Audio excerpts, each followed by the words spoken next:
हमारे यहाँ तो शास्त्र यहाँ तक कहता है गर्भवती नारी का जब गर्भ रहता है और उस समय पर गर्भ में जब संतान रहती है और ग्रहण, चंद्र ग्रहण हो चाहे सूर्य ग्रहण हो, ग्रहण अगर पड़ता है तो परिवार में शास्त्रों में ऐसा वर्णन आता है कि गेरू, गेरू मतलब लाल चंदन। कौन सा चंदन? जम के बोलो जरा। लाल चंदन। ये गेरू तो बाद में आप लोगों ने उधर पे लगाना चालू करा, पर नियम ये है कि गर्भ में अगर बच्चा रहता है तो ग्रहण पड़ता है, चंद्र ग्रहण पड़े, सूर्य ग्रहण पड़े, तो जो नारी का गर्भ रहता है, भले वो 3 महीने का हो, 2 महीने का हो, 1 महीने का हो, 8 महीने का हो, 9 महीने का हो, 10 महीने का, नारी का अगर गर्भ है तो बुजुर्ग लोग भी कहते हैं, उनको ये भले नहीं मालूम होगा कि क्यों गेरू लगाते। गेरू नहीं, लाल चंदन की 3 रेखा नारी को अपने पेट पर खींच लेना चाहिए। क्या होता है तो कहा बच्चा विपरीत पैदा नहीं होता, बच्चा स्वतंत्र स्वस्थ अच्छा पैदा होता है, सुखी पैदा। एक प्रश्न हमारे भीतर खड़ा होता है, जब हम सूर्य नारायण भगवान को अर्घ देते हैं, जल चढ़ाते हैं, तो वो जल पृथ्वी पर जब गिरता है तो उसके छींटे हमारे शरीर पर लगते हैं। क्या वो ठीक है? क्या वो श्रेष्ठ है? तो शिव महापुराण की कथा कहती है, जब हम सूर्य को अर्घ देते हैं, सूर्य को जल चढ़ाते हैं, वो पानी जब पृथ्वी पर गिरता है, उसके छींटे हमारे शरीर पर लगते हैं, तो वो श्रेष्ठता का भाव निर्मित करते हैं, वो गलत नहीं हो सकता। कारण अब वो भी समझ लीजिए।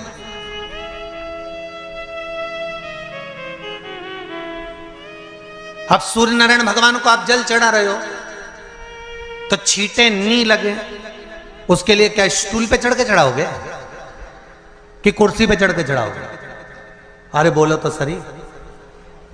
अब कई लोगों के दिमाग में यह बात भरा गई कि हम भगवान को जल चढ़ाते हैं, वो हमारे शरीर में छींटे लगते हैं, जमीन पे से पानी गिरता है, वो हमारे शरीर को छींटे लगते हैं, भगवान को अच्छा नहीं लगता होगा।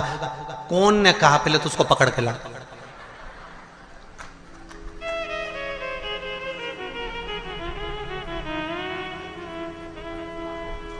क्योंकि मेरे राम जी महाराज, मेरे भगवान कृष्ण,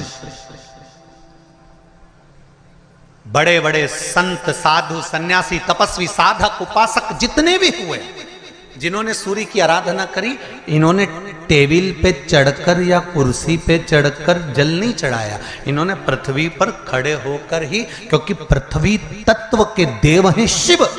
जब हम मृत्यु लोक पर खड़े होकर, पृथ्वी पर खड़े होकर भगवान शंकर का भाग पृथ्वी तत्व को धारण कर कर जल को हाथ में लेकर जब समर्पित करते हैं, और जो जल नीचे गिरता है वो शरीर पर अगर लगता है तो हमको उसका आशीर्वाद ही प्राप्त होता है, दोष नहीं लगता।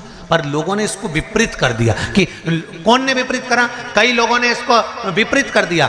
कौन ने विपरीत करा? तो जो दूसरे धर्म के लोग होते हैं, जिनको हिंदू धर्म से नफरत होती है और जो हिंदू धर्म की पूजन, सेवा, अर्चना को समाप्त करना चाहते हैं, वो धीरे धीरे धीरे धीरे कहने लगे कि सूर्य को जल चढ़ाओगे तो शरीर में लगेगा, शरीर में लगेगा तो दोष लगेगा। इसको कह कहकर घर घर में सूर्य को जल चढ़ाना लोगों ने बंद कर दिया कि आप जल चढ़ाएंगे तो दोष लगेगा, शरीर पे छींटा लगेगा, शरीर को ऐसा लगेगा। ये दोष नहीं है।